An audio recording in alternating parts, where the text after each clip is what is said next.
বিভিন্ন স্থানে ৮ এপ্রিল রাত ৮টা থেকে পরবর্তী ১২ ঘণ্টায় কালবৈশাখীর সতর্ক বার্তা দিয়েছে আবহাওয়া অধিদপ্তর। এতে বলা হয়, এ সময় ঘণ্টায় সর্বোচ্চ ৮০ কিলোমিটার বেগে ঝড়ো হাওয়া বয়ে যেতে পারে।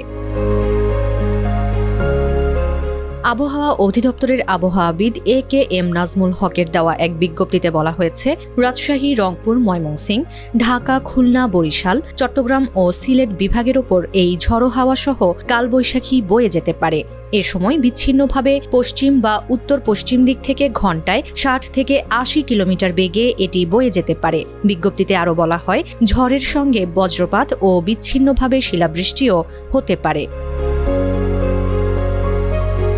আবহাওয়া অধিদপ্তরের দেওয়া চলতি মাসের দীর্ঘমেয়াদী পূর্বাভাস অনুসারে ৫ থেকে ৭ দিন হালকা থেকে মাঝারি এবং ১ থেকে ৩টি প্রচণ্ড কালবৈশাখী বয়ে যেতে পারে।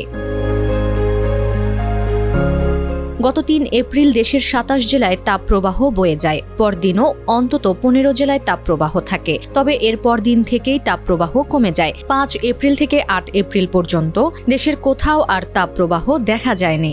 দেশের বিভিন্ন স্থানে এরপর থেকে বিচ্ছিন্নভাবে ঝড় বৃষ্টি হচ্ছে। এর জন্যই গরম এখন ততটা তীব্র হয়ে ওঠেনি। যদি কোনো এলাকায় সর্বোচ্চ তাপমাত্রা ৩৬ ডিগ্রি সেলসিয়াসের ওপরে যায়, তবে সেই এলাকায় তাপপ্রবাহ বয়ে যাচ্ছে বলে ধরা হয়।